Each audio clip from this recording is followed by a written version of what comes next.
Happy Friday, June 4th. Welcome to the 3 things I learned in Saas Sports Tech and Live events. Number 1, a really simple one, but it goes and has to be said.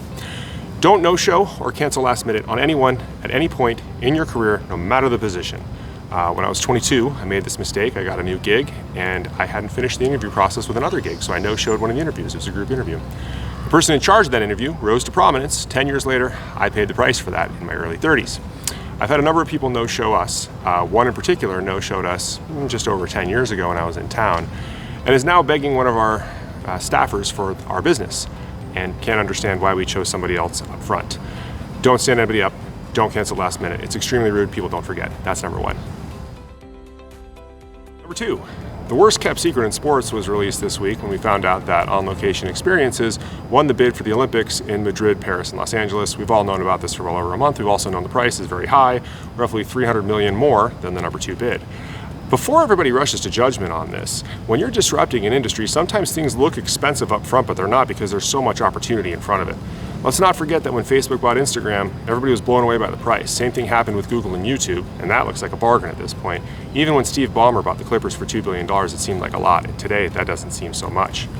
I had a very close friend who considered taking a few jobs that were maybe below what he was worth when he was in between jobs about 7 or 8 years ago, and now he's a very prominent CEO. Make sure that you know what you're worth. Sometimes the market is off, especially when you see opportunity. That's number 2.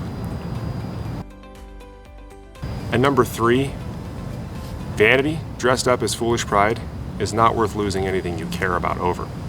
We're all watching Ben Simmons lay a ton of bricks from the free throw line in the playoffs, same thing Shaquille O'Neal did, and the talk about how they're going to start hacking him because he's so bad at it changes the game. Now, Malcolm Gladwell, and we'll share this in the links below, had a podcast a few years ago with Rick Barry that revealed the secret that Shaquille O'Neal actually could shoot over 80% from the free throw line if he just moved to granny shots. Shaq couldn't do it because he had too much vanity. This isn't pride or integrity, this is just vanity for people calling you names. When I was a senior in high school playing for the Nike team, we were a very good team, and I was buried on the bench behind a kid who had grown up with the team and another kid who had been recruited and flown out to take my position. Our coach wanted to instill the backslide into the offense. Now, I know nobody knows anything about volleyball, but the backslide for men is akin to shooting granny. It's a very common offense that they run in girls volleyball, but for some reason boys have a ton of machismo, they don't run the slide.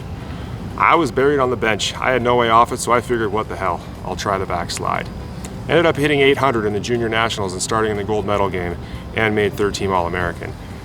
My pride would have gotten in the way of something that opened up the game completely, and it changed everything for us. Don't let your vanity get in the way of the right thing for your business or for your team. That's it for this week. We'll see everybody next week on The 3 Things.